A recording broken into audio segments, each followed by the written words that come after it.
So thank you for joining. We'll start with just a quick once round when I come to you, and just say who you are and where you're from. Claire, we'll start with you. Yes, good morning, everybody. Lovely to see you. I'm actually loving the remote technology, to be honest. My name is Claire Hillwood. I am the director of a leadership consultancy business called Cirrus, which has offices in 4 locations, Wilmslow in Cheshire, London, Singapore and Melbourne. And also I am the chair of the Cheshire and Warrington Local Enterprise Partnership. Fantastic, thank you. And Wendy?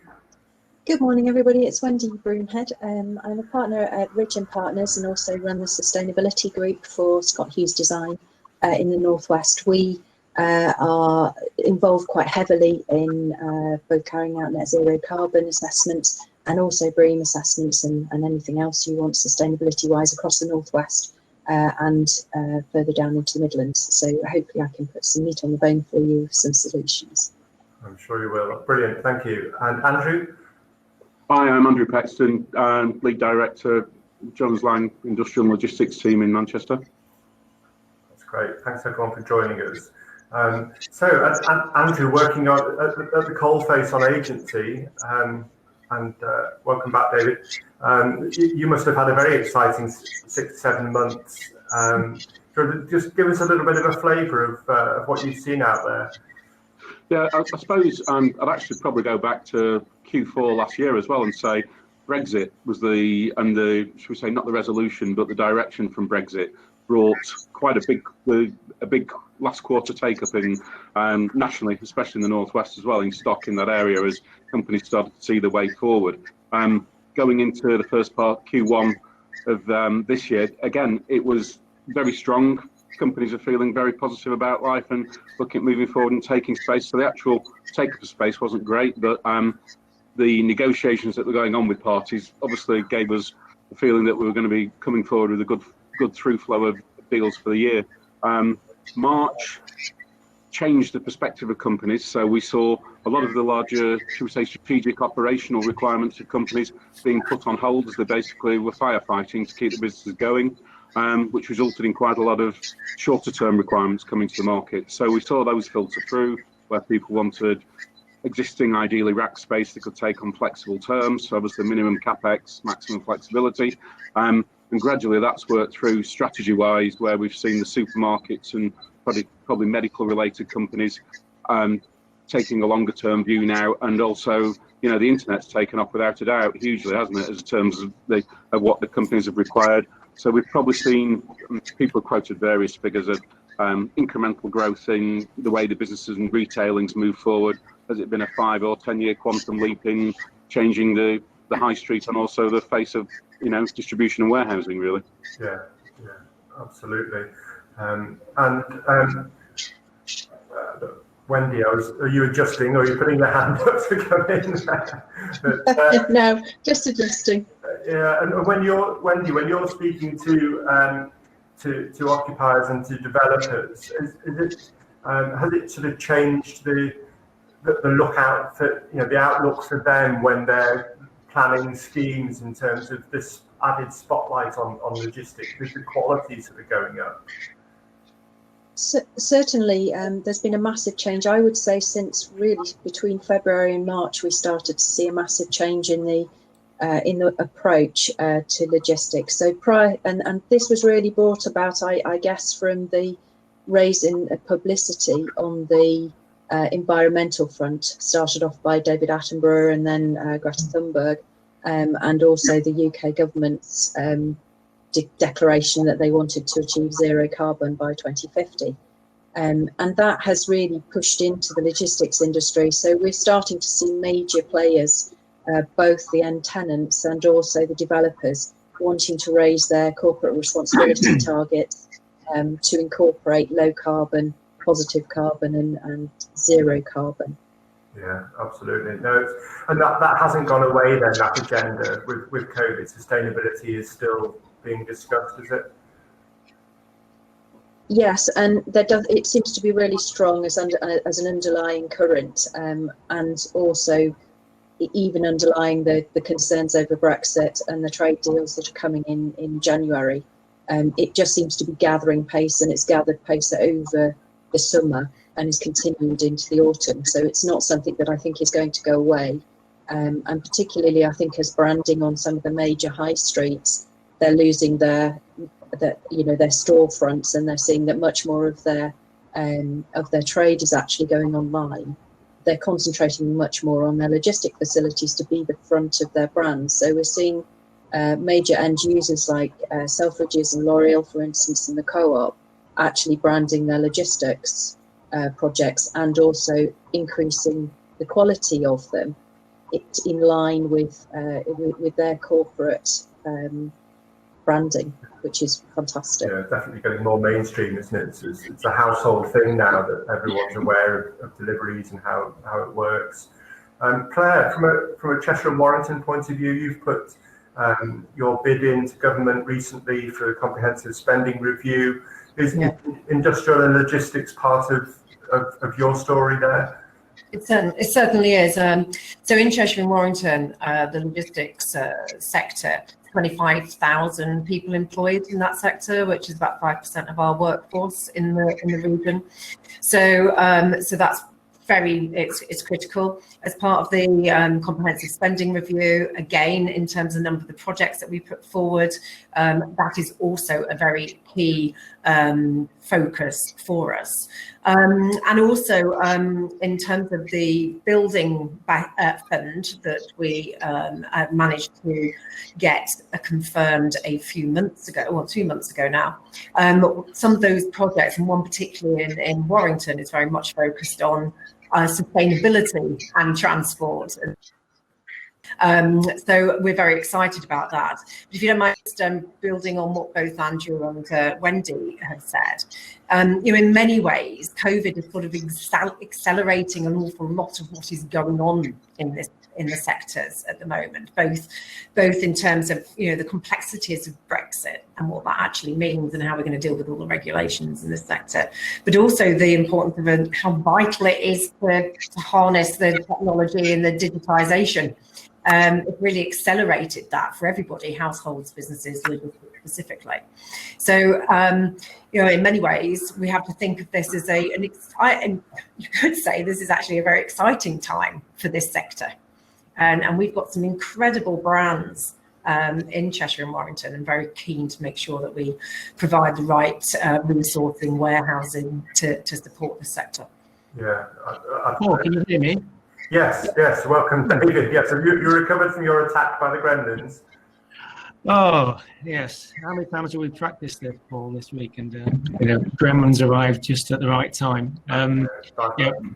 Apologies. Good to be here. Yeah, I just wanted to pick up comment what Claire said. Then I think some of the presentation that we'll get to in due course talked all about raising the profile of the logistics sector. And one of the key observations I've seen as we've gone through the pandemic is that the public have started to recognise the importance of the logistics sector, its resilience in the supply chain, and getting goods and products on the shelves in town centres and nearby villages. And it started to kind of recognise that actually there is a sector and a supply chain that gets your bacon or your tin of beans into food stores. And I think it's now is the time for the logistics sector to really capitalise on that. So obviously, working with the BPF and obviously with developers like Tritex, trying to raise the bar, raise the recognition of the logistics sector, both through planning policy, but also in not into the general psyche of the public, but also those key stakeholders which are important decision makers across the Northern Powerhouse and across the country. Mm. Yeah. Do you think the message is getting through to the politicians and the stakeholders that control the policies, the planning decisions, things like that? What's the landscape like? Fantastic question. I think the landscape is a bit patchy. Clearly, we have local authorities where the strategic road network runs through their patch, and they've always been very supportive of supporting growth and warehousing within those areas. So, examples like Wakefield, Doncaster, St Helens and Warrington, this side of the Pennines have always been quite supportive of securing and providing some, sufficient supply to meet the sector's needs. But in others, it's more of a challenge in explaining the value and the contribution the logistics sector can make within those areas. They think there's some preconceptions about the sector by way of jobs and the type of jobs that it produces. And during the pandemic, I think the logistics sector was quite buoyed about. I think there was a letter issued by the Secretary of State, almost endorsing and support and thanking the logistics sector for its role it's playing during the pandemic, and almost suggested that it's a critical piece of infrastructure, which is a key point. And this is the point that many have been raising, including the BPF, that logistics should be seen as a critical piece of infrastructure. Yeah. But then you fast forward to the summer, and then we witnessed the Secretary of State calling in 3 large logistics schemes in the northwest, which sounds, and you could feel like it goes completely against the grain of that logic, and also against the logic of levelling up agenda and so on and so forth. So very important work. Why were they called in, for those that don't know the background to that? For inquiry? Well, they're principally all large schemes. I think they all are best part of 1 million square feet in size, and they're principally all in the greenbelt. And as everyone will be aware, that's quite a tricky and sensitive policy hurdle. It's a bit surprising that these are all in authority areas that are actually supporting logistics growth, and I think all of them have got allocations by one way or another in their respective development plans, and the authorities were supporting them. So, my personal view, it's a political play on greenbelt, and the Conservative administration is very sensitive, and obviously, Paul, going back to the wider planning reform, they've underscored in that greenbelt is almost sacrosanct to them. So that's a challenge going forward, because clearly more logistics growth in the northern powerhouse is clearly going to be going very close to the motorway network, which are invariably runs through greenbelt. Yeah. And Andrew, what's that done in terms of the supply? Because there has been such take-up. I think we're on for a record year according to some of the metrics. What is there out there? Yeah, I mean, we're supply is very low. We've probably got about 9 months supply based on 5-year average take-up. Based on 10-year average take-up. So, ignoring we should call it the glitch of this year and the take-up. I mean, we're at about just under 750,000 square feet of what we will term Grade A take-up.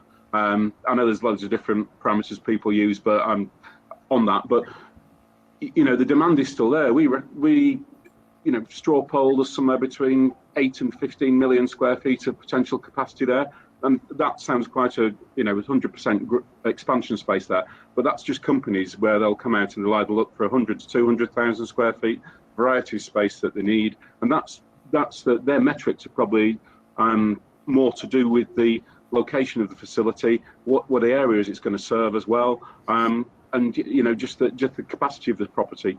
Clearly, we've got automation coming along. Which will have more and more of an impact on the floor plate of the building and the eaves heights of the properties as well. And again, this is another point, greenbelt wise, isn't it? In terms of the massing of these buildings, they are going to get bigger by the nature of what we do and the way that logistics delivers to the market. And these are all factors that need to be factored in. So supply wise, to say we've only got probably 9 months supply in the northwest. In my many years working here, I cannot think of a time when we've ever had that. And looking back through the years as well, it just shows that the supply is very low. So it's I suppose you've got the pinnacle of a crisis here, where we've got total lack of supply. Going forward, we've got land supply, which is in very, very limited supply, etc. On that, there's obviously a lot of sites going through both GMSF and also as we've just discussed about the call-ins as well. and that does not satisfy the demand that's out there. Even, you know, the sites, all those sites together, to include Haydock Point in that as well. You know, there's still greater demand than there is site out there and capacity for it, and it's a timing issue as well. Yeah.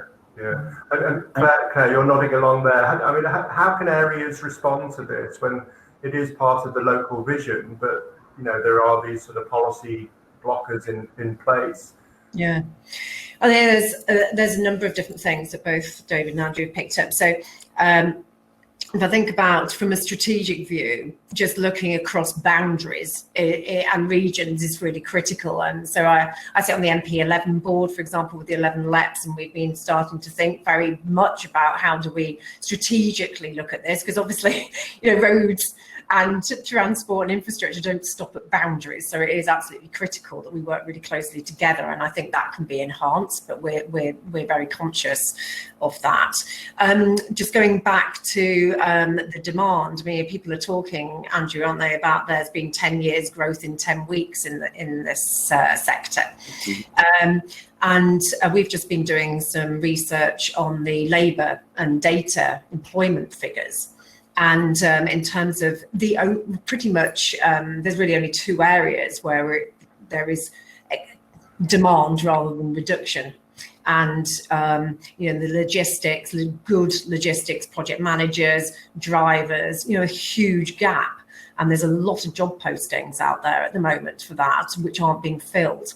So actually, just while we have everybody together, in Cheshire and Warrington, we've set up a project called Accelerate, which the whole point of that is actually consolidating employer demand where you've got big skill gaps.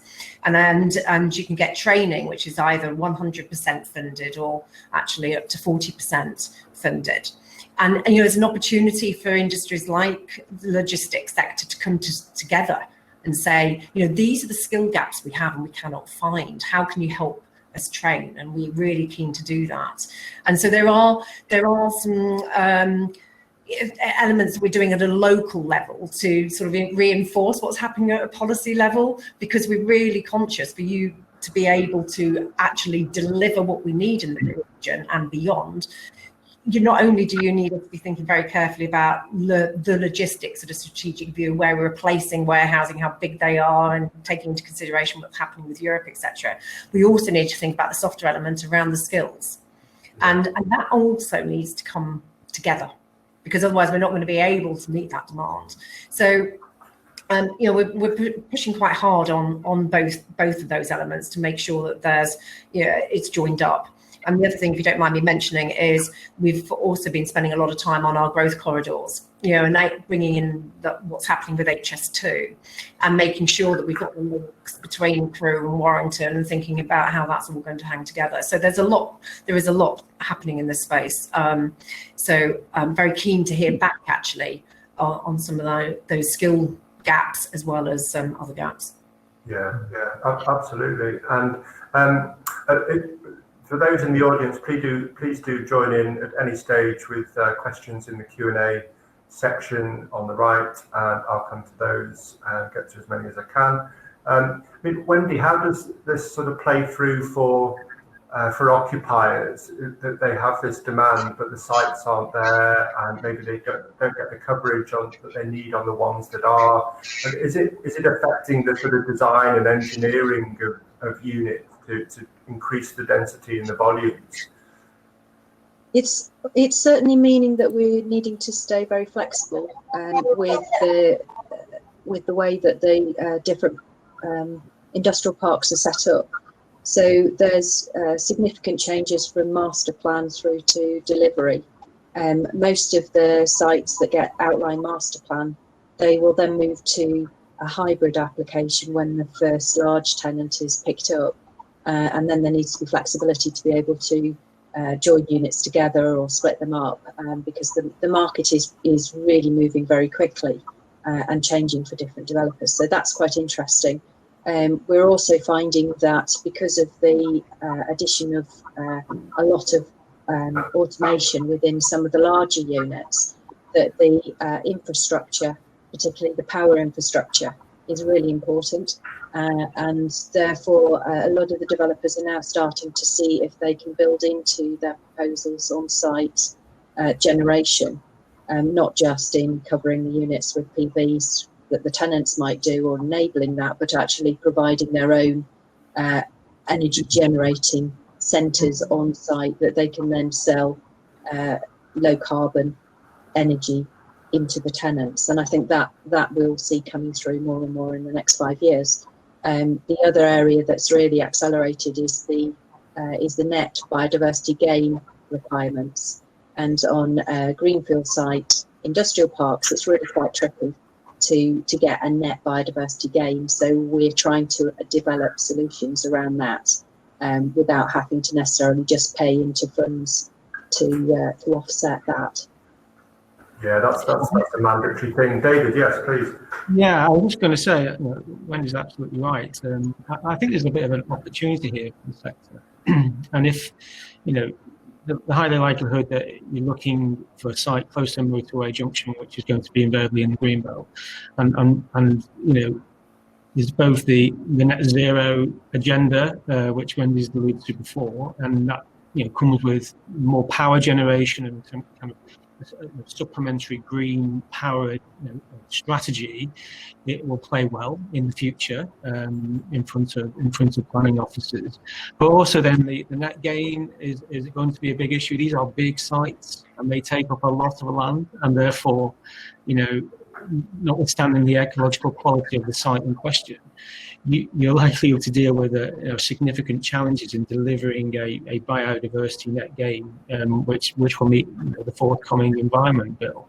But the industry should see that as an opportunity, and with the Greenbelt policy and obviously the framework itself on Greenbelt talked about recreational improvements to the Greenbelt and so on. So you've already started to see logistics schemes being part of a wider kind of green infrastructure play, with the inclusion of country parks, recreational country parks, ecological parks.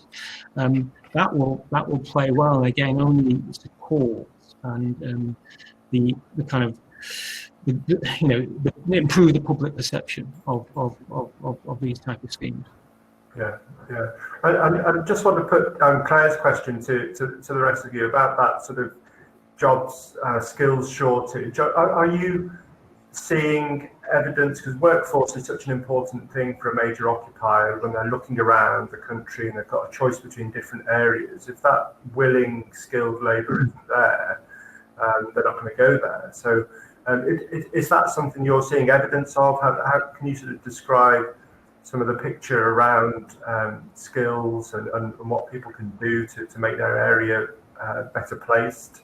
Does anybody have anything that want to share on the experiences there? I think an observation from me, Paul, is that discussing with logistic clients we have across the country, there is areas elsewhere that labour force is more of a significant challenge for them. Take southern parts of the Golden Triangle, for example, where the unemployment rates are very low. There's a huge existing labour force which is in the sector, yes, but actually there's not much surplus labour force to kind of go around, and this is one of the kind of benefits of the north and northern part, and across in the sense that we do have the labour force here.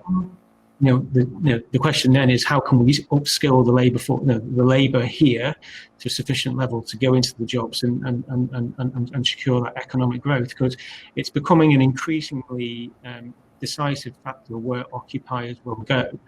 Not in terms of the general business needs, but what's the labour force? Can I get a labour force in this location? Is becoming an increasing crucial factor. And as I say, skilled labour force, isn't it? Absolutely. Sorry. No, as I say, actually, it is about the skilled labour force and the specific skills that you require. And I think one of the things that is changing, and we need to work on it quite hard together, is making sure that the reputation, I think a couple of you mentioned it and Andrew mentioned it, sort of almost the reputation of the logistics industry and high quality jobs, and there are really high quality jobs in the sector. I'm just not sure that that everybody understands that particularly. So we've been working on a careers expo and trying to highlight some of those opportunities, and actually saying, there is some fantastic career opportunities and career growth. So there is something about us coming together and making sure that we're building that reputation. Yeah, I mean, one of the things, the other, another side of the coin on jobs is we've heard a lot about technology taking our jobs away, and AI will do for all of us here in a few years' time, according to some magazine features you read. And automation and robot sort of picking of goods has come in now. You look at Amazon, very, very sort of futuristic looking operations they have.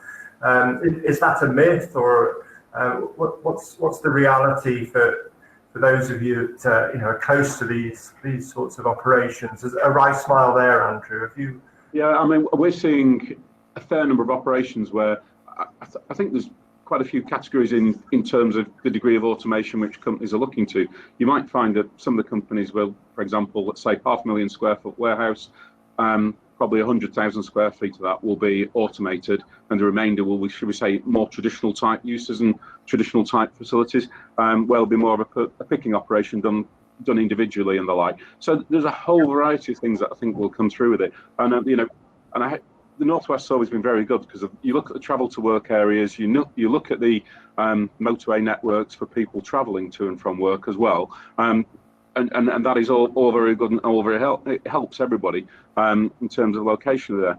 I hate to say it, but I think one of the things which has probably helped the sector to a degree, and it's mainly partly with the unskilled or the reskilling of people, is obviously redundancies that have been happening, unfortunately, for people. So that one of the benefits of this sector is there will be jobs there. It might not be the job you want to do or what you initially trained for, but yes, it's not a nice place for anyone, but there are jobs there to go into and move forward with, be it in the short or medium term for people, people repurposing what they do for a living.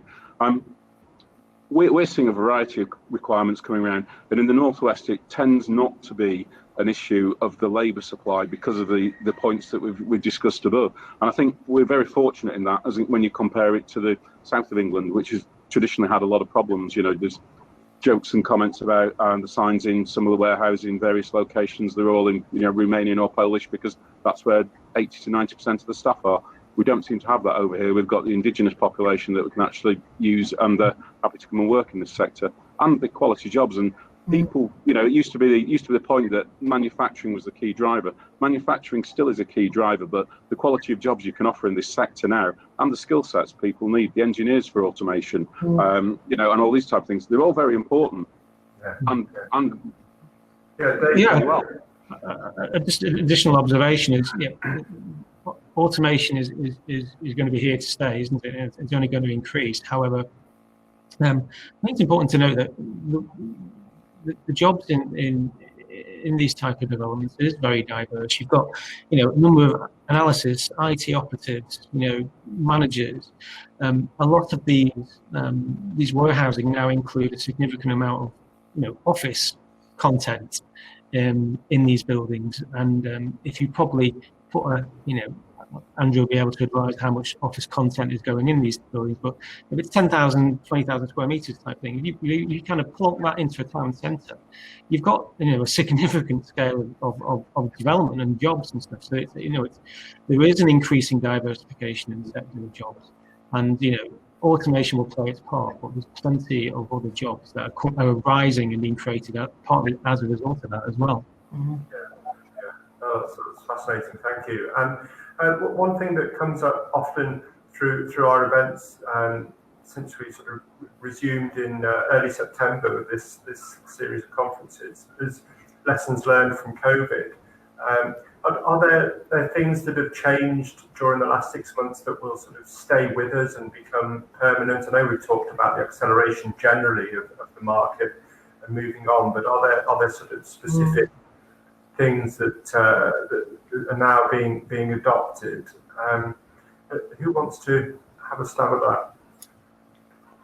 I don't mind, just as, and I'm not an expert on this sector or area,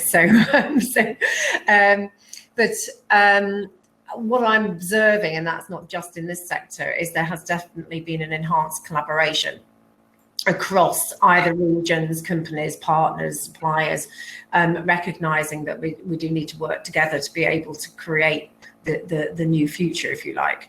The other element that I think is helpful, and again, this is in this sector and elsewhere, is it is about harnessing that technology, but also alongside that, recognizing we need to be pretty innovative and creative, and actually almost throwing away some old models and starting to accelerate the change of working practice, some of the changes around the way that we've sort of held on to things in the past.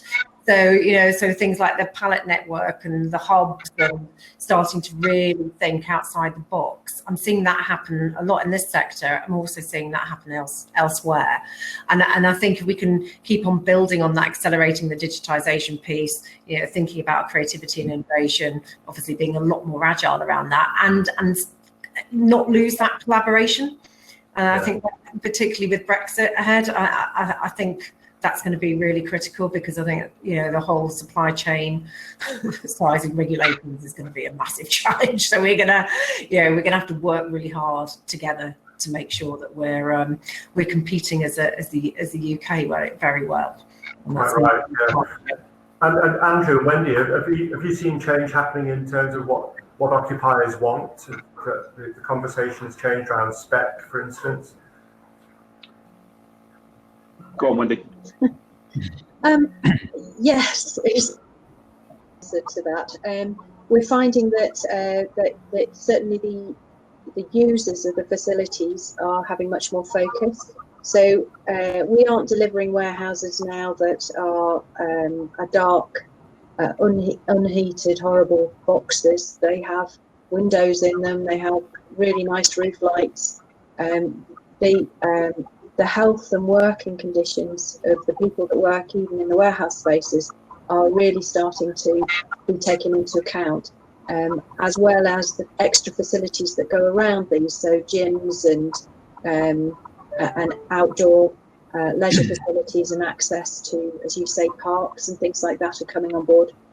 We're also seeing logistics as being really key to the development of new garden villages as well.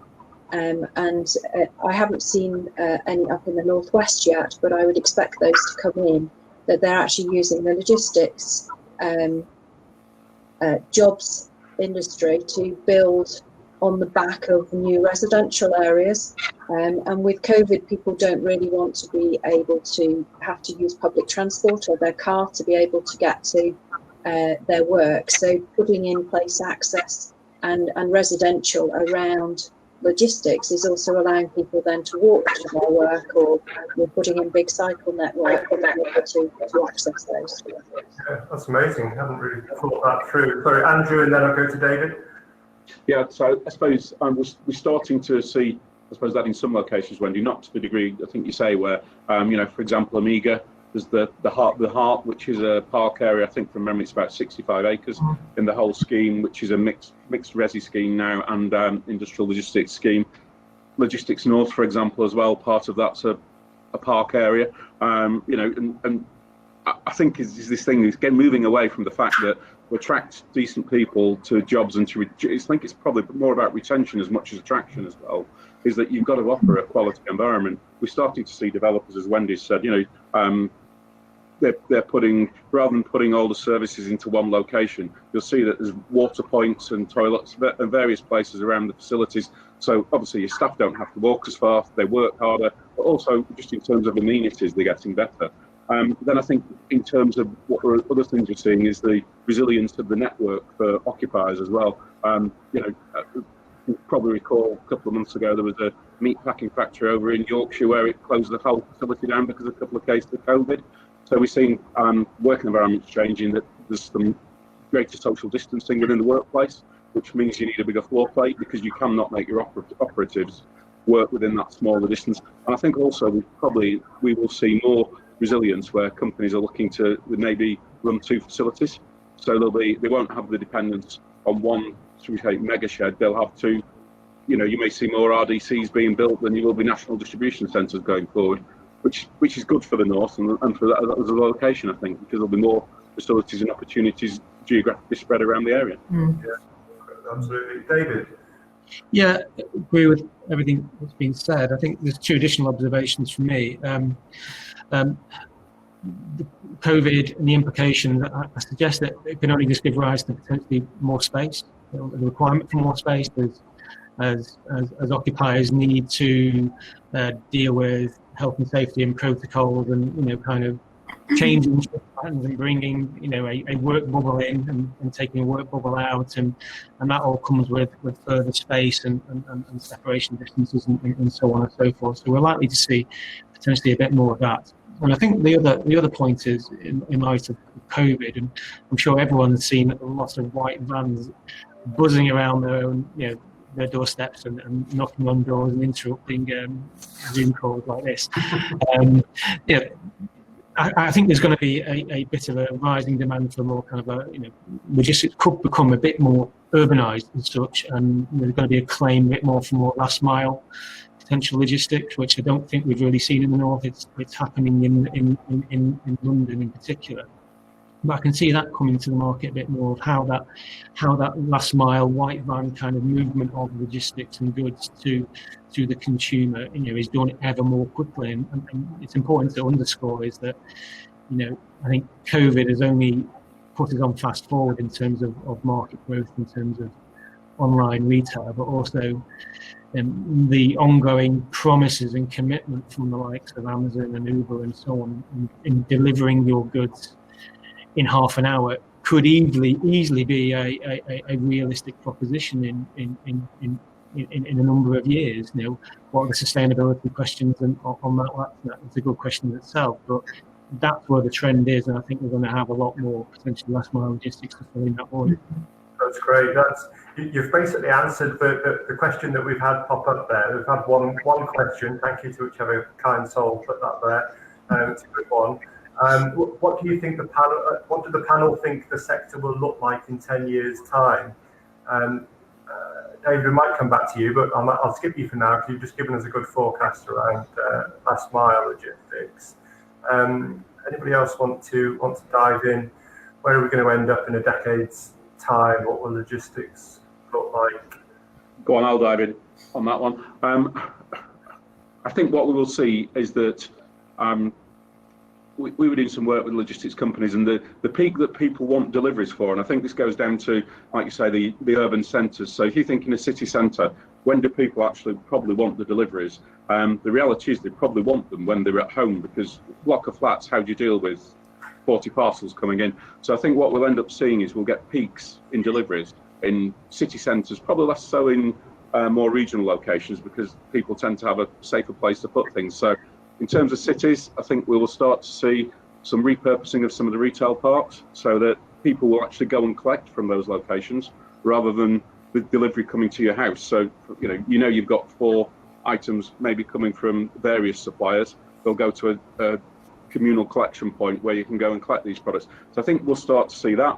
I don't think we'll see, as we're seeing in London and other places, where we'll see multi-use buildings for warehousing, residential and retail, just partly because we don't have the massing and the value of property there. I suppose with Manktopia problems, some people would probably argue that point, but I can't see it happening yet, because we've got a good number of estates located close in, both retail and industrial estates close into the areas. So I think that's what we'll see. And we seem to have a cyclic approach to the way that the internet companies move forward. We seem to there'll be a quantum leap for a couple of years, and then they'll stop again. So I think we'll still continue to see the peaks and troughs as their businesses develop and they respond to consumer demand. Yeah, consolidation, let's go again.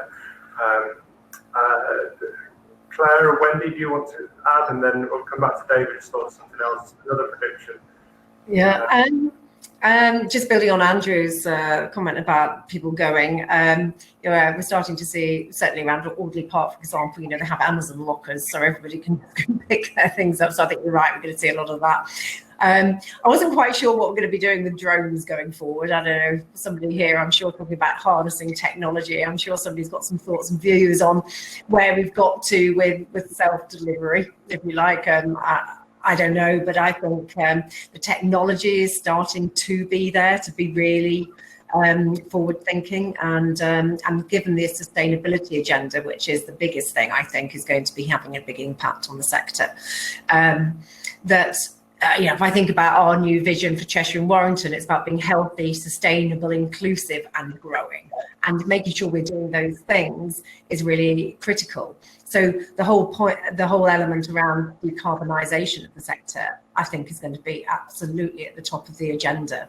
And I'm just thinking about that. So I think when thinking 10 years hence, I think it has to be quicker than that. We probably all watched Richard Attenborough, David Attenborough even. And it's making us all think. And 10 years is too long for us to be really putting in place some significant shifts in the sustainability of the sector. Yeah, I would certainly agree with that, Claire, and that's what we're seeing, which is that most of the main logistic portfolio owners are looking to address that now in the next 5 to 10 years. So I would expect that in 10 years' time, we're finding that the developments are certainly looking at zero carbon operational energy in it, and moving towards a lot lower carbon in their embodied energy. We're already working with suppliers to try and decarbonise the materials, such as the concrete that's coming into the yards and the steel that's going into the cladding. And we're putting some major pressures back on our suppliers now to question why they aren't decarbonising as quickly as we want to do it. And as you say, I think health and well-being for the users of the properties will become an increasing issue to increase productivity and retain retention, which means looking quite seriously at how the architecture changes and bring biophilic design in, and starting to look at things like the WELL standards, which I think we're a few years off. So I think we'll see quite different looking buildings on the outside, as well as how they're actually serviced. Yeah. David? Yeah, two future gazing observations for me is just hooking back into that green agenda. I think we'll even witness a space, an increased pace of change. Obviously, occupiers like Tritac and PLP, and as Ron alluded to, have started to grasp the nettle on net zero. I find it potentially ironic, really, is that the occupiers, and actually probably their investors behind it, are those that are pushing that agenda rather than government. I think government is trying to make its mind up of what to do to get to net zero by 2050, certainly in a number of sectors like transport and aviation, for example. So that's good to see, and I think that's only going to accelerate. I think the other observation I have is that we'd probably like to see a bit more multimodality, as I would call it, on logistics sites. So there is actually government policy to procure a modal shift from road to rail and water through strategic rail freight interchanges, to more multimodal connectivity logistics like Port Salford, obviously promoting Port Warrington as well. These are multimodal developments which connect on road and rail, and in some instances air, for example, Doncaster Sheffield Airport as well. These are all kind of emerging, and the transport for the north, if you look at some of their thinking, they are very much pushing multimodal connectivity in the future, getting that across the north. They're starting to emerge, as I say, Port Salford and through Port Warrington, but I suspect that they're going to come to the fore as well as part of achieving this green agenda. Yeah, absolutely, and that sort of transport and infrastructure is something that's going to come up more in the second half as well in the next panel. That's brilliant. Thank you, everybody, for contributing. Brilliant discussion. David, are you feeling brave to should we try again? Should we try again? Yeah, and give it a if whirl. You want. It's totally up to you, really. And we've got time. And yeah, a few others pop their cameras off. Thank you very much for taking part. I'll see you later. I'd like to apologise for the disco lights. I don't have disco lights, but I seem to have a disco light thing going on. At least it's not a poltergeist. Okay, we're on. Right, I'll step out. Thanks. Okay. Okay.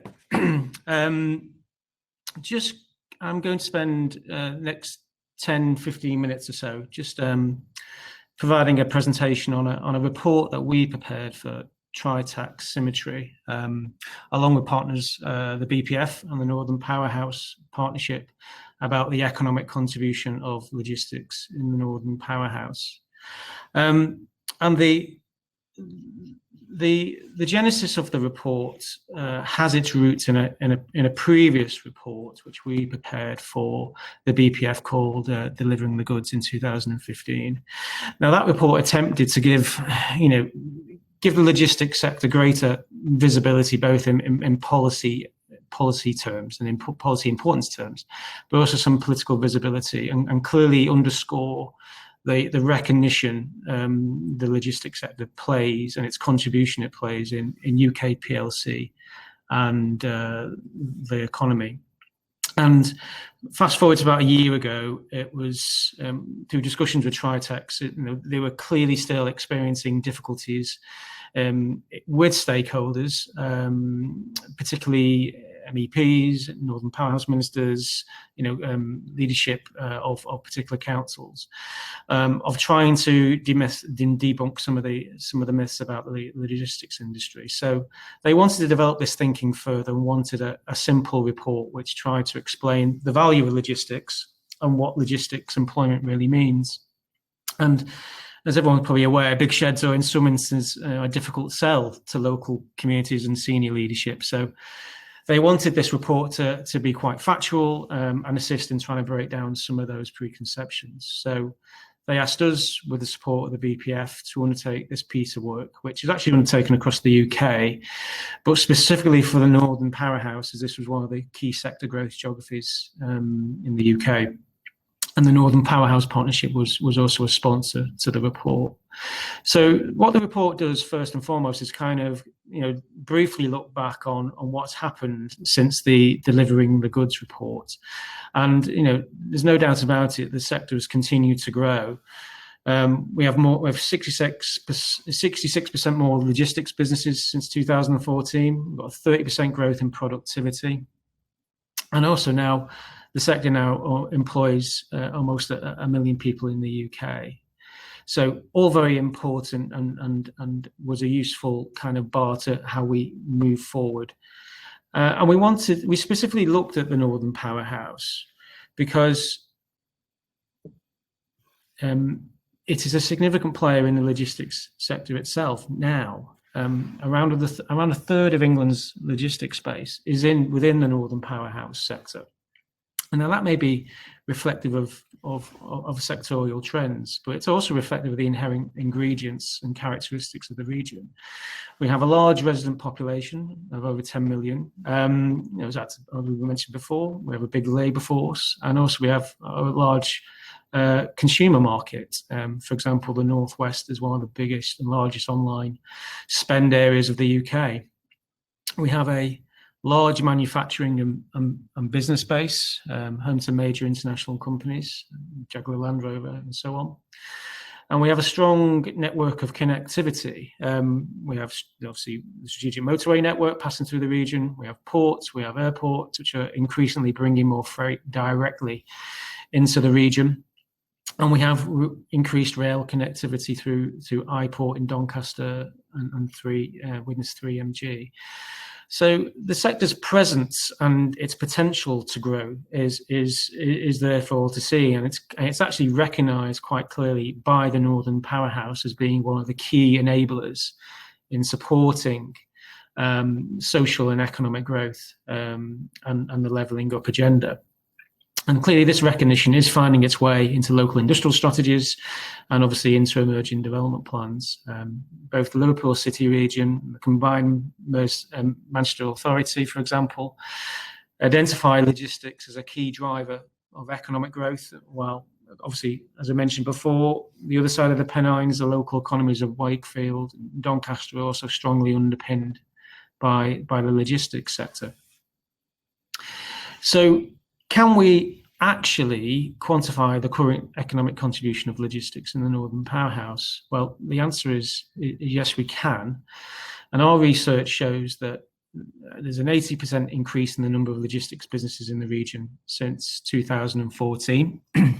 Now, that's the highest rate of growth in the sector itself, but it's actually the highest growth across any sector in the UK. GVA is just over £15 billion a year and could rise to 20 billion by 2039. There's been an increase of 24% in the number of employees in the sector since 2013. And as we alluded to in the discussion, actually these employees are mostly now full-time, with average salaries above the Northern Powerhouse average. And this level of employment is increasingly diverse. And the next slide just shows a couple of examples of the range of jobs that are now we're seeing in the logistics sector. And the sector doesn't appear to be letting up in terms of growth. We estimate that between 2019 and 2039, the sector is forecast to create an additional 62,000 jobs, an additional 36% in GVA. But it could be more. The economic evidence which underpins some of the Northern Powerhouse work identifies a potential transformational growth scenario for the sector. Obviously, as in relation to it being a key enabler. This transformational scenario is seen to be ambitious, but at the same time credible. And under this scenario, the logistics sector could create an additional 174,000 jobs and almost 30 billion in GVA by 2050. Now that sounds ambitious, but it's worth noting that between 2015 and 2018, logistics jobs grew at 5,000 a year across the region, which is broadly in line with that transformational scenario analysed target. So we seem to be on track, and we seem to be delivering and going along this transformational scenario, which is good. However, the evidence underpinning the scenario is predicated on what's called substantial improvements, in terms of our skill base, which we've just touched upon, further innovation, and obviously improved transport connectivity. And obviously, there's another key barrier to delivering this transformational growth. And as we've already alluded to, and Andrew's alluded to, the main one is supply. It is a significant and growing issue, as we just talked about. Demand for sites have only accelerated during the pandemic, and both sides of the Pennines are showing record take-up, indeed almost double from the same time last year. Not only driven by online retail and further introductions of capacity support, supply chain resilience, but as a result of COVID, but also the implications of Brexit, onshoring and so on. So, as we discussed, it's quite ironic as COVID has started to give a better image and better perception in the public.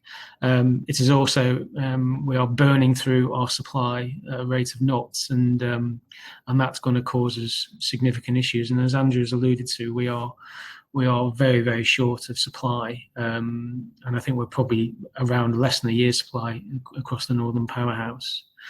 So simply, put, supply is not keeping up with demand, and the planning system is struggling to keep up. I mentioned this before about political intervention and the call inquiries that are happening, and also a number of development plans are being delayed for one reason or another. And the scale of this is quite significant, because the scale of land that potentially we require is significant. And to put that in context, we prepared a BPF report a couple of years ago called What Warehousing Where. And in that report, we tried to compare the existing ratios of warehousing space to existing homes. And we found that across all three regions of the Northern Powerhouse, they are all under-delivering in comparison to respective housing growth. And using that same kind of logic, we've estimated that if we are to deliver this transformational scenario, we're going to need, the region is going to require about 130 million square feet or 3,000 hectares of land. So very big, significant, and considering that life is, the land is a key part, almost the lifeblood of growth in the sector, we are at real risk that, growth, any type of growth is going to be stymied, and the demand will simply go elsewhere. And this could lead to a reduction in jobs, economic growth, productivity, and obviously increase the north-south divide. So almost the antithesis of the levelling up agenda. So it probably wouldn't be a surprise to you that the majority of the recommendations in the report is all about trying to match demand up with supply, principally through the planning system, but do it at a faster pace, as it were, with better coordination and more strategic action across the Northern Powerhouse. These recommendations, I think, still remain relevant, notwithstanding the suggested changes to the planning system. And obviously some of the recommendations there include a more of a strategic review of supply and demand across the region, a more joined up thinking, specific provision for large floor space warehousing and local plans. I think we think that would be a very useful introduction into the regime, particularly as lots of evidence now are calling for there's a significant lack of supply to deliver floor space over 500,000 and 1 million square feet. Local plans need to be adopted quickly. Here to that. And obviously filling the skills gap and preparing for the future with reference to multimodality there, as we've discussed. So lots of key recommendations there. And hopefully that was a useful, albeit brief run through of our research we've undertaken to date. Well worth the wait. There's some fascinating research that you've put together there. Very useful, I'm sure, for a lot of people taking notes, no doubt, wherever they are. We'll now switch into the networking mode, and I'll see you in that room. Do switch your cameras on and mics on when you get in there. You can't break it, and I promise it won't bite. And we'll be back for the second half of the presentations and discussions at 11:30. Thank you. If our next panelists could activate your cameras and mics, please. All here presently correct. So I'll just ask for a quick introduction and just say who you are, where you're from, as I come to you. We'll start with you, Sally. Hi everyone, my name is Sally Diggle. I'm head of industrial and logistics occupier advisory function at Savills, just working for occupiers, so sitting within the agency team but not doing any work on behalf of landlords, occupier focus. Prior to joining Savills 3 years ago, I was head of real estate for Amazon. Wonderful, thank you. Alan? Hi, Alan Lamb, AEW Architects. I'm director of the industrial team. About 25 business strong at the moment, but seems to be growing all the time, working across a full range of industrial and logistics. Yeah, thanks for joining us. And Matt? Hi, my name is Matt Whiteley. I'm the development manager for Harworth in the northwest of England. So my role really is overseeing the delivery of our major industrial and logistics sites, like Logistics North, like Wingates, Chatterley Valley in Stoke, as well as a couple of large residential projects. Brilliant, thank you. And Anna Jane?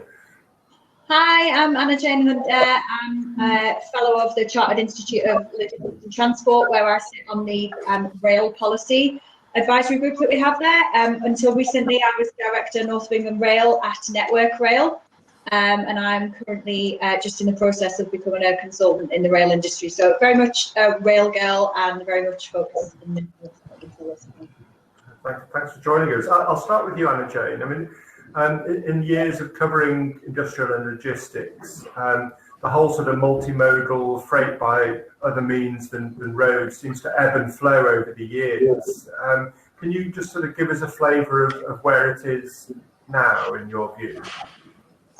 Yeah, so I think over the past kind of 6 months during COVID, freight has really come to the fore of the agenda a lot more than it has recently in the last few years. So it's been really good to see keeping rail moving during COVID, referencing freight a lot more than we would normally do in the industry. So we talk about passenger transport as the focus of the rail industry all the time, but actually behind that, what a lot of people don't get to see is that actually what we do is keep things moving and keep the nation connected.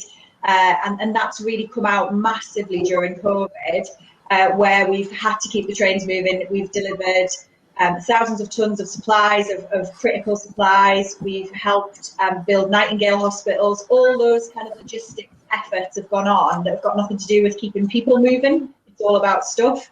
So that's been really good to see. And then the second element that's really coming to the fore is obviously the carbon agenda and sustainable transport, which freight is absolutely key to as well. And generally the route to carbon zero is coming to the fore in our debates about major projects and where the rail industry goes next. Yeah, quite right. Yeah, that'll come up in debate, I'm sure. Somebody's phone going off there. Matt, I mean, we've already heard in the first half about the strength of the logistics base in the north and how it has this potential, and you know, some of the stats around Northern Powerhouse. I mean, that seems to have moved on now to sort of levelling up is the phrase that we hear. Is that something that you put great stock by as a developer? I think it's something that I think should be front and centre of our minds and of the government. And at the moment, I think what we're seeing is a lot of talk about levelling up.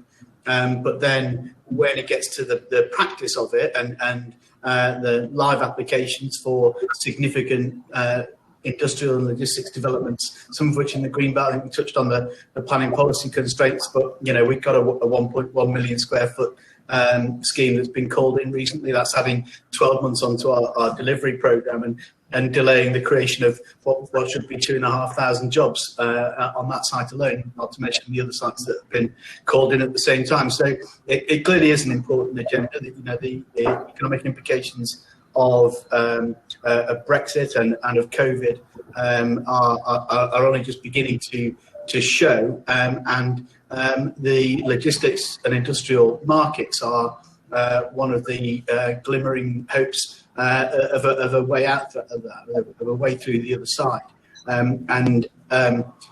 I guess, you know, where I'm coming from, where we're coming from, is that we're really keen to deliver, we're keen to get on site, to start creating these jobs, to start delivering high quality premises. You know, those things are a barrier to us for the time being. But if we can loosen those barriers a little, then you know, we are ready to provide that springboard. Yeah. And what does that squeeze on supply do, Sally, when it comes to occupiers' options? How's that playing out for those sort of live requirements? Yeah, there is a problem heading down the tracks in some areas, and Andrew in the first section talked very ably about the Northwest. On a national level, by the end of Q3 this year, nationally has been higher than 2016, which was the record year nationally. So we've already taken 3.5% more space as an industry in the first 3 quarters of this year. Okay, some of that was, I think from memory, 10-12% due to COVID, short-term requirements. But generally, it's a fantastically busy sector at the moment. So lack of supply is an issue. There are very few occupiers out there who are prepared to promote land through the planning process. Most occupiers will want to see a consented piece of land if they're doing design and build. And in this year so far, 55% of deals that have taken place have been on a build-to-suit basis. So, you know, occupiers are really looking to develop the community and the local planning authorities to bring feasible sites. So, yeah, the supply pipeline is a real concern at the moment. Yeah. And Alan, what are you seeing on the sort of master planning side, which is one of your areas that you work on? How is these changing dynamics affecting the sort of the layouts, the densities, the coverage? I think that we are needing to move to a more strategic approach. I'm a big fan of strategic regional planning, and there are a lot of Matt's concerns on this, because I think that we need to have sensible conversations about greenbelt relief, look at sites and work with the site. Going back to the first panel, looking at the sites as a whole in terms of biodiversity, but also just on a practical thing. You don't want to be passing lots of material on and off these sites.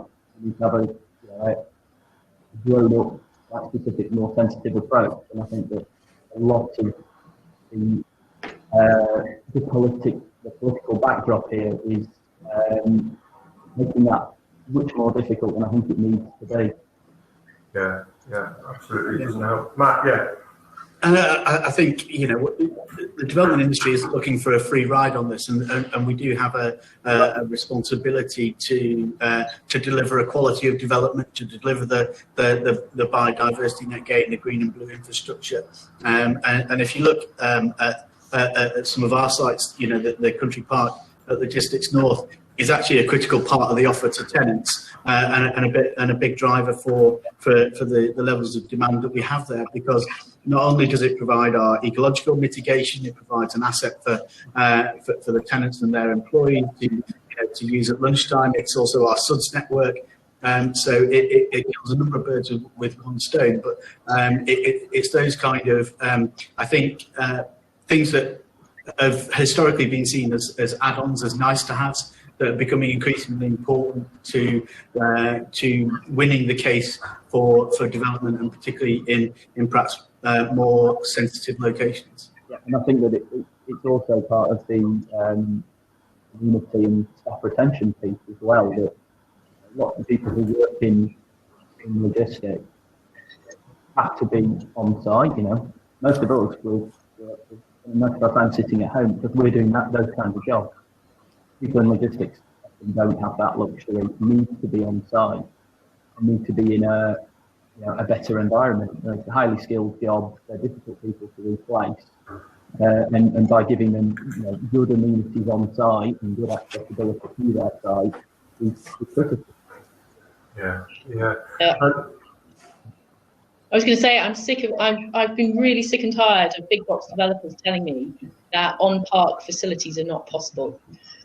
Even a petrol station, a Greggs would go down well. And the perennial argument I'm given is, well, we all know occupiers don't want their staff to leave the warehouse at lunchtime. Well, sorry, they've got to fill a car up at the end of the day or pick up some lunch. The utopia for me is a sort of, a campus development where, you've actually got things like healthcare facilities on site as well. But the mixed use development field is there are very few out there doing it, and Harworth is one example, who are looking at a variety of uses. So anything in planning policy that promotes green space, that employees can go out and enjoy, take a run at lunchtime, or even just see some green space, is welcome in my book. Yeah, and I guess with shift work and shift patterns and things like that people maybe are coming and going at slightly inconvenient, non-standard times, where they picking up options for food and things is not easy just generally. So if it was catered for on site, then that would be a huge convenience. Yeah, there's a point here about, we know there's a rise in demand in logistics and industrial uses and all that, and encompasses. These parks have got to be able to attract staff. When you're getting into parks that are competing with each other, it moves beyond wage consideration for sure, but there's an environment point there. Can staff get to work easily? Can they park? Are there buses? What is the on-park amenity situation looking like? And we're just getting to a point now, I think, where a little bit more attention is being paid to that. Matt, is that something that you would consider, or does that have any implications for the sort of net lettable area or the viability? I think it does have implications, and we are looking at what the full range of kind of ancillary uses on sites might need to be. But I don't think it affects viability much in that, you know, what we're talking about here is things that are independently viable and value generating. It's not like we're giving away bits of our sites to something that doesn't create value. It creates value in its own sense, and it adds value to the attractiveness of the sites that we're delivering. So yeah, I'm fully on board with what Sally's just been saying. I don't think that this is something that's entirely new. I think it's something that's coming into bigger logistics parks. It's always been there on on good mixed business parks. You know, we've been working on virtual parks for 20 years doing the industrial bits, and so many of those occupiers have valued the environment and the amenity there. And they're often depots of much bigger companies. It's no great surprise that it's going up into the bigger occupiers and the pure logistics part. I think it is fair to say, though, that in terms of the end users of those kind of more ancillary type functions, tend to be more attracted to scale. So at Logistics North, we've got 4.5 million square feet, and that clearly is enough critical mass to generate the demand for a petrol station, for a drive-through coffee shop, and so on. When if you cut that in half or a third, then the case for those ancillary uses becomes a little bit more marginal, I guess. Yeah, and I get the commercial elements of it. Everything has to wash its face. I think the intangible of all of this is, how much more interesting is a building with some nice surroundings, with a building that has more of a well thought out office rather than the usual standard box office ready to receive fit out. I saw a quite good example recently where offices were glazed on the inside. They had some relative simple and cost-effective interior design touches, which actually, as we see a creep from employers to logistics parks, felt like a really grown-up environment to be able to show a client. I welcome anything that sort of disrupts that kind of crinkly tin, carpet tile, traditional view we see of buildings. Simple changes on facade look, for instance. Out here forever, but so you get the point. Yeah. If we think about the workforce that we're trying to attract as well, looking forward, and what we might take forward from this period of COVID and however long it lasts, and what are people going to want from their working environment? What does the next generation want from their surroundings and their working environment? I think there's something really in that, Sally, that the millennials and the kind of younger generation, if we're going to coax them out of their, working from home or kind of their bubble, they're going to have to want to come and work in these environments, aren't they? And some of that is likely to be about the less tangible elements of wages and salary packages. It's going to be about, do I want to come and work here, and do I enjoy the experience that sits around the core hours where I'm doing my functional job? Is it a pleasant journey to and from work? Can I pick up some bits and pieces for lunch on the way there, and all of that?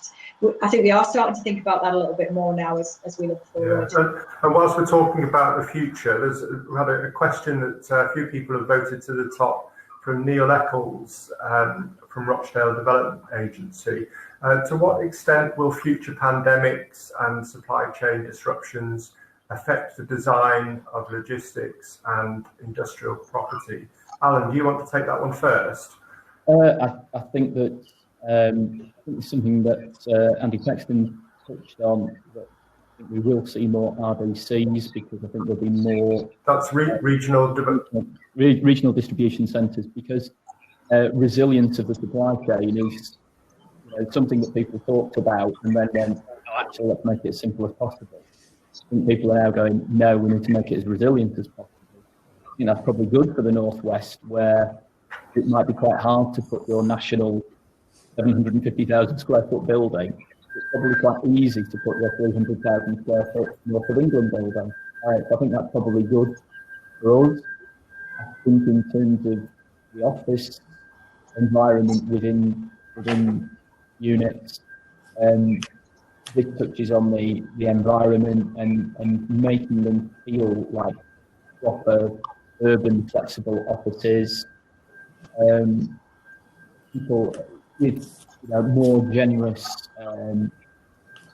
cafe spaces within them, with toilets. And, we're doing individual toilets in units now that 5 years ago would have been a laughable luxury. We're actually saying, let's build loads of individual toilets because we don't know gender split, we don't know the workforce split, we don't actually know the numbers of people. We've got huge variations in occupancy.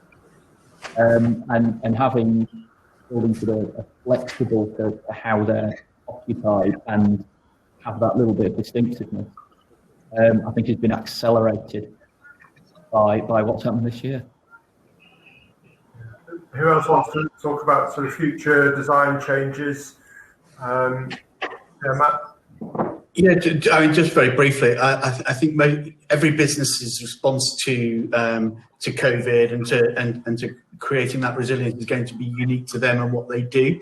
And so the way I think that might pan out is an increasing move towards more bespoke property and more kind of tailoring of the property product to individual tenants and individual purchasers. So that I think may well be the direction of travel. The challenge there is that because the market is so lively at the moment, because there's a lot of speculative development happening, the opportunities for those bespoke solutions to come and to work with tenants from before you start with a shovel in the ground are a bit more challenging at the moment because we don't have the supply and buildings are just going up as quickly as we can get them done. Yeah, absolutely. And Sally, talk to us a bit about Amazon. Is their next requirement very different to the last one? Are they moving at that sort of pace? They seem to be at the forefront. So I and the research team, Kevin, Will, and the research team, we think from what's publicly available in terms of the space they've taken in the UK, the publicly available data, we think it's about 32 million square feet of space in the UK now. No requirement is quite like the previous one. When I joined back in 2010, there was 5 buildings in the network, and they were fulfillment centres, so the warehouses, and a head office, basically. Since then, we've seen the launch of very many different types of buildings, and they continue to supplement those with different types. Give you an example, and this is a really good, just in the context of what we talked about, the panel was talking about in the last session. The Northwest, I absolutely wanted to place buildings in the Northwest and couldn't find the stock. So Bolton and Warrington were the last deals that I was involved in prior to leaving Amazon. I would have liked to have taken more. I would have liked to have taken bigger warehouses. But in Doncaster's a great case in point. Back in past, after the GFC, there was a lot of space, particularly in South Yorkshire, and Doncaster I viewed along with Sheffield and the Northwest. And I remember agents were ringing me that day, going, "Oh, I hear that you've just been viewing in Sheffield before you come over to see me in Manchester." All the agent network were chatting. But we settled on Doncaster as a business. And that was V415, 400,000 square feet. I just put a quick tally during the last session. Doncaster now has every single type of Amazon main building there. It's got a pantry building, so the food building. It's got 2 fulfillment centres. It's got an Amazon logistics building, and it's got a sortation centre. That total square footage in Doncaster now is 2.7 million square feet. And we were instrumental in helping Doncaster secure, the RFG money for FARS Link Road. We liked the iPort. This comes on to some stuff that the other panelists might want to talk about modality. We liked the iPort scheme because it was rail connected. Freightliner was nearby as well. It had easy links to the airport. So the M18 is relatively quiet, and what's more, the biggest thing for me is that Doncaster had a fantastic talent pool of people who were perhaps 2nd, 3rd generation unemployed. But the key thing was they have a willingness to work in Doncaster, and that's as a location, it's fantastic. It just flies off the page. The disappointment for me was I couldn't find somewhere in the Northwest that had that amount of space coming through the pipeline to be able to try and start the bare bones of something else in the Northwest.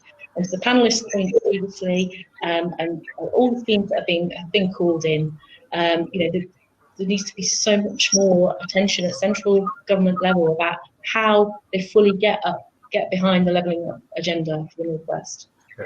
Yeah, and well, it's a stark picture to paint there. You don't have the ability, but there is the appetite. But Anna Jane, I mean, you work with the sort of lobbying world and know some of the noises coming from government and ministers in Whitehall. Is there a sort of improvement in the regard for this sector generally, and obviously overlapping with the sort of freight world as well? I think it's a slow progress thing, which in my industry in rail is the case with everything. We move at a glacial pace. But I think in terms of attitudes of appreciating what needs to change in terms of investment in rail for freight, it is changing. The sustainability agenda is the big thing, and I think there's a recognition that if some of these really challenging targets that people are setting both at a national and at a more regional level around, carbon emissions and cars off the roads, lorries off the roads, if they're going to be met by dates like 2030, 2040, 2050, they're all in the mix. They are all really challenging dates on whatever scale people are talking about. And the only way we're going to do that is to have that linking of the different transport modes that Sally touched on there. We need to really unlock all of the capability of connecting our ports to our rail, to our airports. And the regional context, I think, offers massive opportunities for that. You can't achieve that kind of connectivity, if you only focus on the southeast, which has been traditionally what's often happened, and particularly around electrification of rail, which is back on the agenda now. We have a rail minister who's interested in electrification again. It's back on the table for the Transpennine route upgrade, which is really great news. That can't just be in the southeast as it has been. We need a railway that's electrified, and we're not taking 50 years around doing it. We need to get on with it. And the freight sector is really stepping up to the mark on that and investing in rolling stock that's future proof, so that we can really build on that capability and link up these great cities in the north that are, as Sally's just really well described there around Doncaster. That's a great example, but there should be loads of other places. Teesside's another one I can think of where, Ben Houchin's been doing some fantastic stuff in and around his region around maximising the capability of the airport, the workforce, the roads, the rail, everything together. It's super important. Yeah, right. And Alan, how is this impacting on the master planning work to try and squeeze the most space that you can into a site? Well, I think just picking up on the last one, the multimodal nature of sites, and I'd like to see a lot more of that in the Northwest, and it's quite difficult to do, sometimes topographically, sometimes network-wise here. But I think it's an important thing, and we need to be able to acknowledge that the sites that have got that opportunity are brought forward and enabled, and it's not just, we could do it, but in practice we won't do it. It is another of those factors that drives, that is potentially driving coverage down. But I think we need to be thinking about whether we can move towards letting buildings by volume rather than floor space, because I think that but it's a conversation we need to have. There's so many factors, whether it's flooding and draining, biodiversity, net gain, future proofing for multimodal use, that are driving coverage down. But we can make much more use of the height of buildings now than we used to through automation, and I think we need to think about how we get to that point, that we're not just going, we can only achieve 80% of the coverage that we used to achieve. We're making a different and better product. Don't know how to answer that, but I think it's the conversation we need to have. So there's one vote against rental. I mean, what has happened to rental growth then, given all this? It must only be going one way. So rents have remained buoyant, shall we say? Kev Moffid, my research colleague, tells us that with the great financial crisis, this saw 12% as the tipping point. Vacancy rates play around that. The rents move accordingly. I think we're about 6%. I've got a note here actually, 6% at the moment. Vacancy rate as a country. Rents are buoyant. You'd expect that with the amount of demand. My Northwest colleague John Atherton tells me that recent building letting he was involved in, there was one occupier looking in January, 5 in April, and then a bidding war between 3 in July. So most buildings of size, and I'm typically talking about sizes above 100,000 square feet, have got occupier interest and against them. It's interesting though, because the speculative construction market has tailed right off, and nationally I think we only saw something like 1.2 million square feet of new space announced in the last. We're expecting some more schemes to be announced towards the end of this year, which will see construction volumes hopefully picking up again. But for now, it's very much a poor picture for occupiers in terms of lack of supply out there. Well, if it's any comfort to you, Sally, we are looking to certainly increase quite significantly the amount of speculative and direct development that we're doing on our site, and we're starting on site with the last unit at Logistics North this week at Plot H, 50,000 square feet. So the more speculative development is certainly the direction of travel for Harworth. That's great, because Northwest vacancy rates sit at 5.2% at the moment. There's only really 2 buildings of size there that are out in the market when we did a recent search for an occupier. And Matt, can you elaborate on that? Because how does that fit in with the context of more bespoke, more particular fit outs, things like that? And just talk a bit around the speculative sort of argument. I think it's really about us capturing a wave in demand, and whether that's COVID or whether that's a kind of long-term readjustment. I think I'm more inclined to think that it's a long-term readjustment, that people are adapting their supply chains and their logistics operations to meet the, I hate the phrase new normal because it's vastly overused, but it is in this sense. And so we are trying to where we can expand supply to meet that need. Where that interface is with more bespoke is a challenge. Clearly, there are opportunities for tenants to have conversations with us during the development process. We're only just on site, so there's still scope for us to adapt schemes through the construction process and to deliver a product that is tailored to an end user. So by all means, give me a call or our agents. We need more land. We're looking for more sites. We're very acquisitive at the moment. So large scale, brownfield, greenfield, whatever it might be, we're really keen to do more. Yeah, that's great. And we've had a question from Adam Smith at Vectos. Where are the top 3 destinations and corridors that require additional floor space in the Northwest? And what are the barriers, if any, preventing those from coming forward? Anyone across the panel want to dive in first?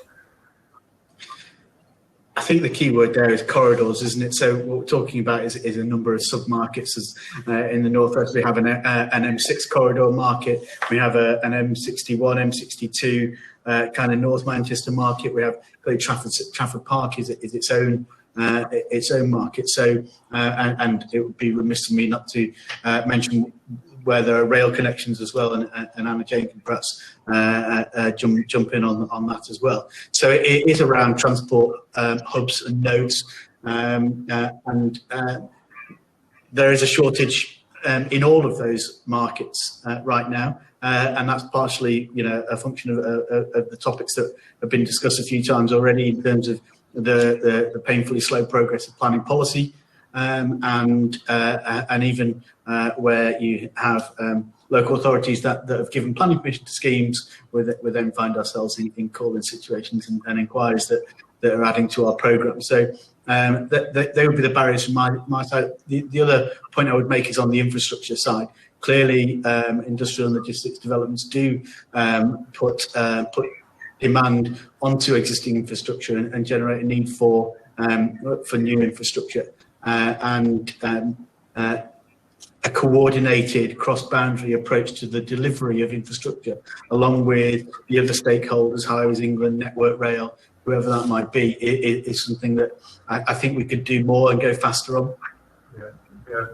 Anybody else want to? Alan, you? No, I think I would echo that. It is the corridor point is, there is a difference between M60, where I think there'd be a lot of demand for the last mile, because the M60 does run close to all of those. I mean, it's difficult because most of those sites are full or, in the GMSF process or fighting to stay in the GMSF process. That's different to some of the M6 sites and some of the regional multimodal sites. All of them have got their issues, and I think we need pretty well all of them going forwards. It is a broad-based concern. Anna Jane, where's got the best chances to sort of succeed and get out of the blocks first when it comes to this transport infrastructure site? Where would your money be? I think it's really tricky with rail policy because it's so nationally driven, and it does require a policy shift. And it's interesting to think about what we want our rail network to do for the country, and we get a bit lost in that sometimes. So HS2 is a good example of that, where I think we got off on the wrong foot a bit with the start of publicising HS2 and what is it for, and we talked about journey time for passengers, and really that's not actually what it's about. It's not really about getting people from Birmingham to London or from Manchester to London any quicker than they do now. That's kind of a bit of a bonus, but what it's actually about is releasing capacity on the West Coast Main Line, principally for freight traffic, actually, because if we want to move people to and from those cities, the freight is in the way, frankly, and there's not enough room to deliver both of those things from our same network. We can't deliver both a sustainability agenda and get lorries off the road and get people to and from those cities faster. So I think we need a bit more of a think about what are we wanting it to do, and HS2 is a massive opportunity there to release that capacity, to get more freight capacity to move things up to the northwest, and it will do that when we get there. And then Transpennine route upgrade after that, and Northern Powerhouse Rail, which sits hand in hand with HS2, should also be about that as much as it is about passengers. It's about connecting those corridors, the end-to-end journeys from port to port, the power stations, all that good stuff, rather than just talking about passenger journey times. HS2 at the wrong end then?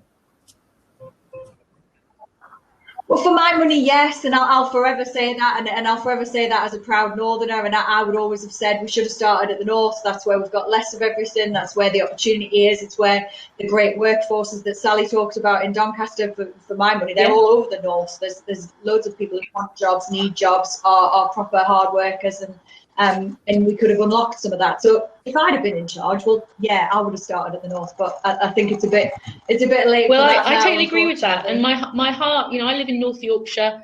I would quail at the thought of having to get onto a Transpennine and chug across to Lancashire, because I could get to London more quickly than I could cross to the northwest. And if you drive, invariably caught up on the M62 or around Manchester. Yeah, I totally agree with that. So much more investment into infrastructure needed in the north to unlock the potential. And Sally, just reframing that last question in terms of where are the sort of priority sites, given your experiences and sort of coming up against lack of supply and some of the growing pains for the big occupiers that they just can't find what they need, what would your advice be to developers, to the advisory world, for where would you like to see it coming through in the northwest? So, I think the main point around that is we need stock in all locations that are near to populous areas. The stock generally is aging, so we class grade B and C is some of it, so nearing obsolescence in places. My old manager used to say to me at Amazon, oh, you know where we need to be, just look at a map of the UK at night time, look where the lights are, and that's where we need warehouses. And we were putting warehouses in places like Dunfermline, and people saying, what on earth are you building 1 million square foot in Scotland for? We could see what was coming. It was showing year on year growth of 40%. There's been no slow in e-commerce since lockdown. We're seeing an average year on year weekly growth of 36% since lockdown in terms of online sales. It's only pulling one way, and there are those big box developers out there who are continue to concentrate on the markets that their funds are telling them to focus on. So whether it be M1 corridor, Golden Triangle, Southeast, I've been pleading with developers to look at bringing stuff forward on the M40 around Birmingham in the northwest for a good few years now. But if it's near to a populous area, if there is a high level of joblessness, if it has power, and that's becoming an increasingly important long listing search factor for my clients. That's one of the first things we look at. What is the power to park? And has it good reasonable connectivity? Brilliant, ticks the box for me. And getting into semantics about, well, is it Crewe, Wolverhampton nibbles into Crewe, just brings some good, well-designed kit next to areas of joblessness is the key thing for me. Yeah, no, that's great insight. Thank you. And one thing that we've heard a lot of is repurposing in all different sort of meanings of it. And there's a lot of talk about these new use classes opening up commercial that can have any use going in now. And there's been some interesting research recently on retail to logistics. Is that a possible solution? Obviously leads into the last mile sort of conversation. Can you see shopping centres becoming logistics hubs, or out of town becoming sort of hybrid retail and logistics? Any thoughts on that? Absolutely, it's already happening. We've seen acquisitions of a recent acquisition of a trade park in North London, specifically for repurposing logistics. I'm aware of conversations around retail units such as Toys R Us going to logistics uses. Happily, most local planning authorities seem supportive of the repurposing. The high street is still a focus, but the conversion of retail trade parks to logistics, an easier ride perhaps than I would expect it in terms of in planning terms. The yards are great because the car parks repurpose nicely to yards. There's going to be more of a need for urban logistics space. We're seeing a lot of development on that score in London. I expect repurposing of car parks to take place as well. It's definitely a burgeoning market. Not so many examples, but you can absolutely see the sense of it. The trend, yeah. Matt, I mean, you're acquisitive at Harworth as a business. Are you looking at some of this? It's not a market we're in at the moment, and I think most retail parks probably wouldn't give us the scale that would be typical of a lot of Harworth projects. We're looking generally in the 50 acres plus market where possible, but any developer should be looking at the future and where opportunities are coming from. And brownfield sites of the type that Harworth specialise in, they don't come around every day. And so our portfolio is quite diverse in terms of location, in terms of greenfield, brownfield, and so I think if some of the bigger retail parks do start coming on the market through repurposing, then that's something that we might have a look at. Okay, and back to questions from the floor. Is decarbonising construction of logistics buildings going to have an impact on the cost of development? If so, will the market be able to withstand increased costs? Alan, is that something that figures in your sort of work when you're starting to design sites for people? Yes, absolutely. I think it's something where I think we've gone from a small number of people wanting to have green badges, whether that's a particular BREEAM rating, to people taking a more holistic view of it. Yes, it is going to drive up costs. I think we've moved from a kind of an immature state of look at my green bells and whistles to a more grown-up view of sustainability and making sure that the buildings work for the long term and that we can repurpose them, we can recycle them over time. So it's flexibility measures. Have we got enough built?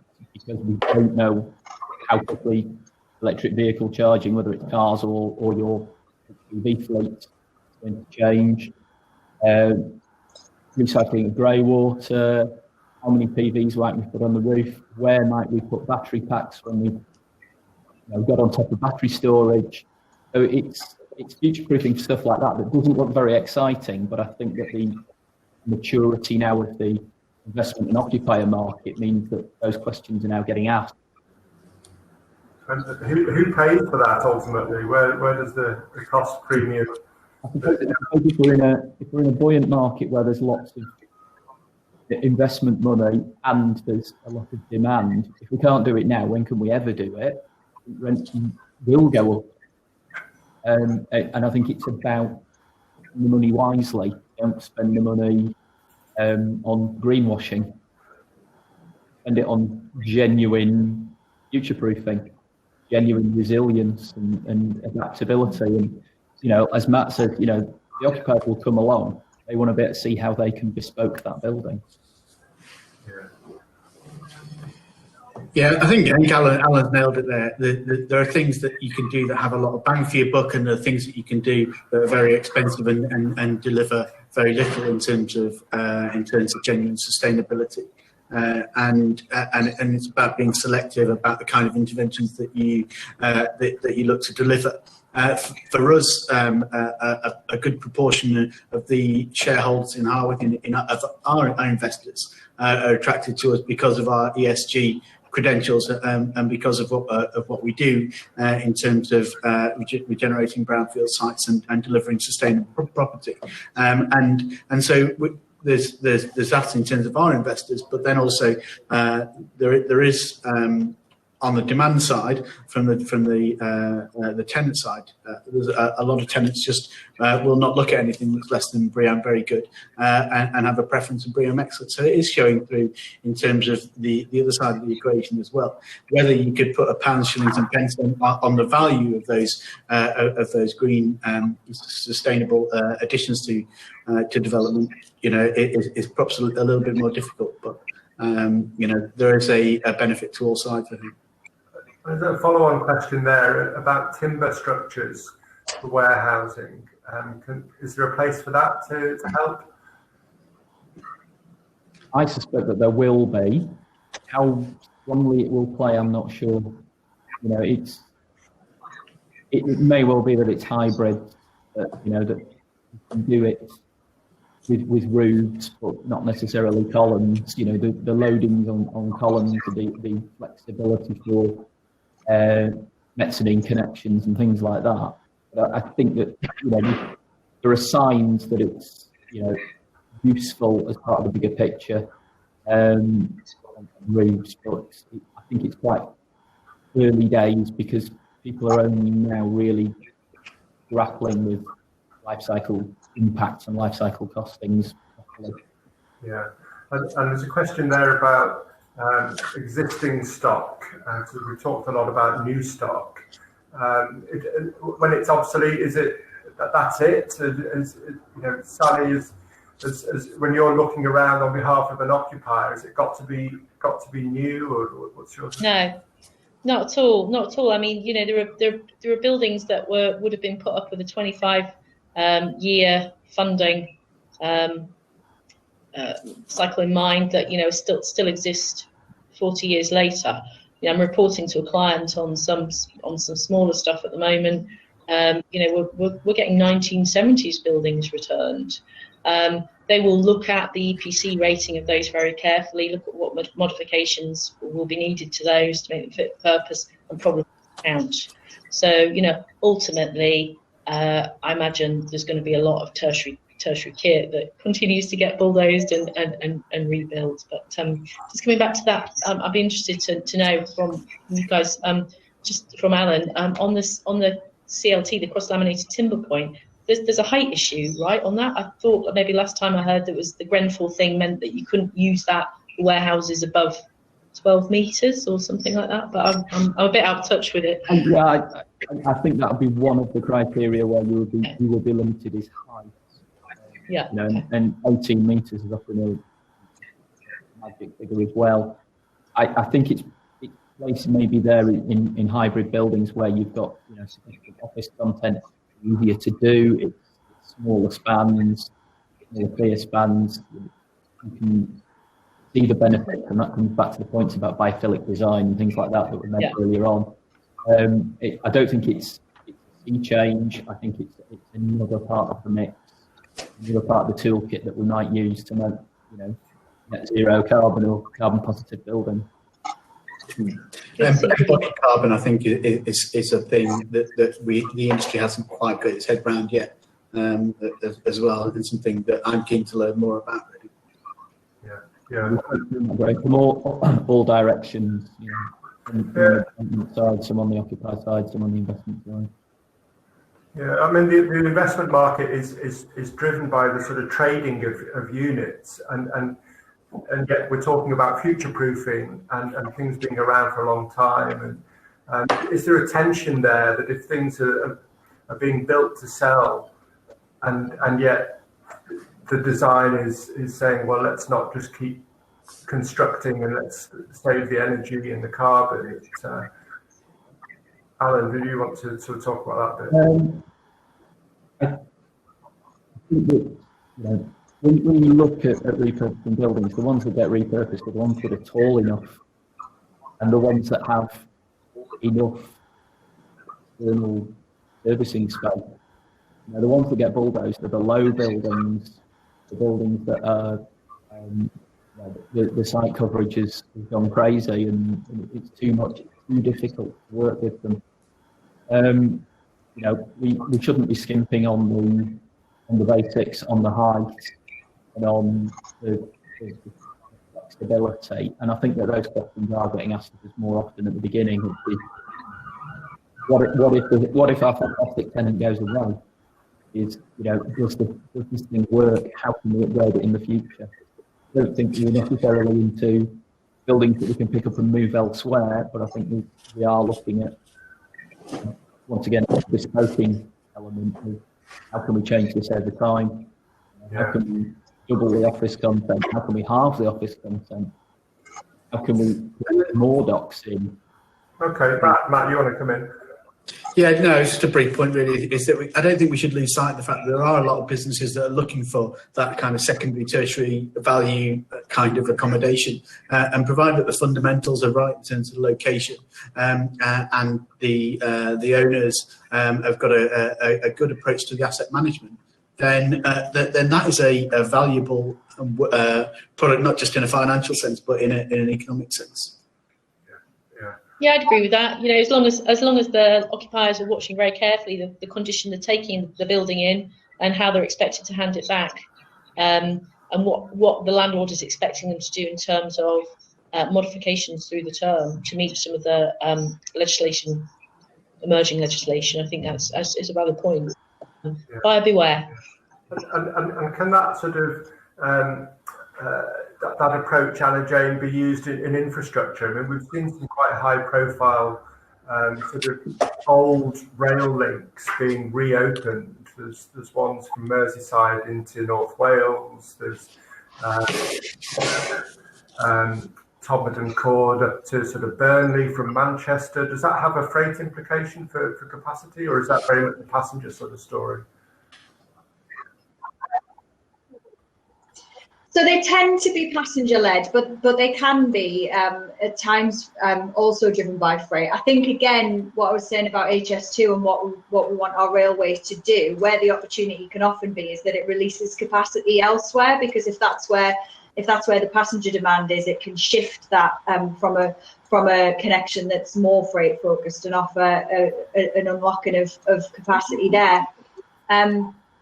The trouble is we have an industry mechanism for funding in the rail industry that is very passenger based up until now. I do see that potentially changing though with the sustainability agenda, because coming back to one of the questions you asked previously, I think it's increasingly becoming less of a nice to have or a green badge, as Alan referred to it as, and more of a you will do it, you have to do it, and actually it's not acceptable to not be green and to not have sustainable transport options. And so as we move further down that line, I could see things changing in terms of how funding is considered in non-passenger rail infrastructure. So it's moving from the carrot to the stick, really, isn't it?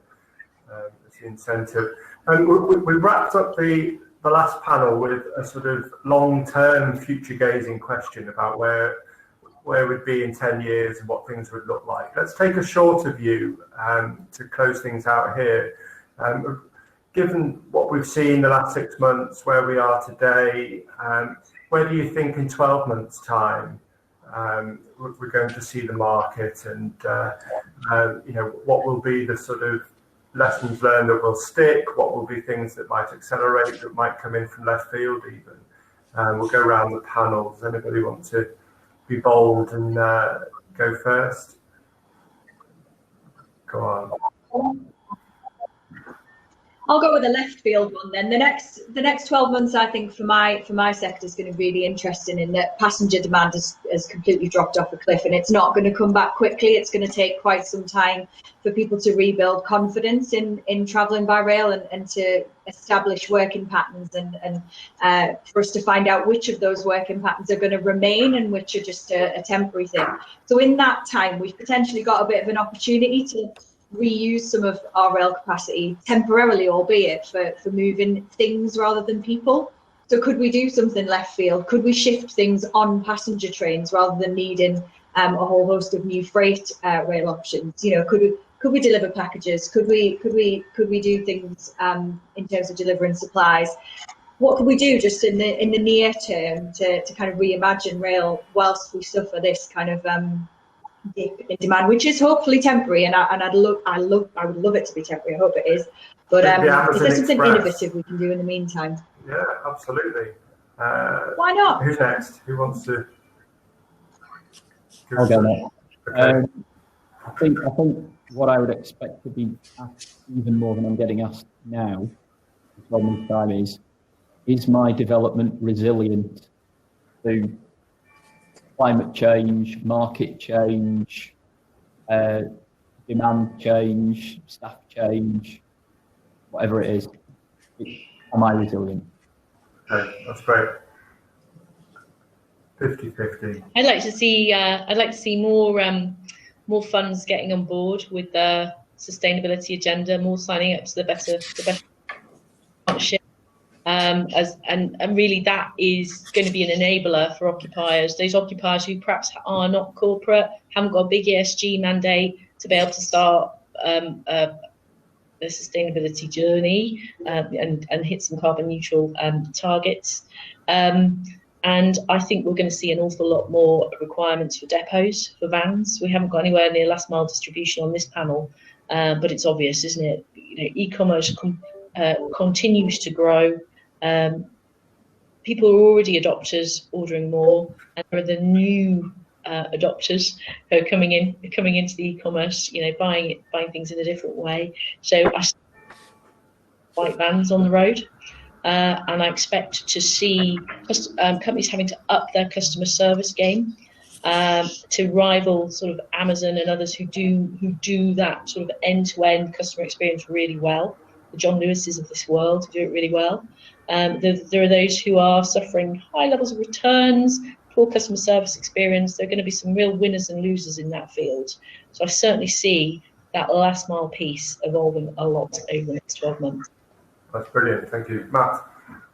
I think from a market perspective, the next 12 months is going to be an acid test for what people like me and our agents have been saying for a while now, that there's a shortage of supply and that we want to get on site and start delivering, and that there's a significant pent-up market there for us to tap into. The likelihood is in the next 12 months we'll see some of those planning obstacles addressed, and we'll be on site, and it'll be we'll have to put our money where our mouth is, and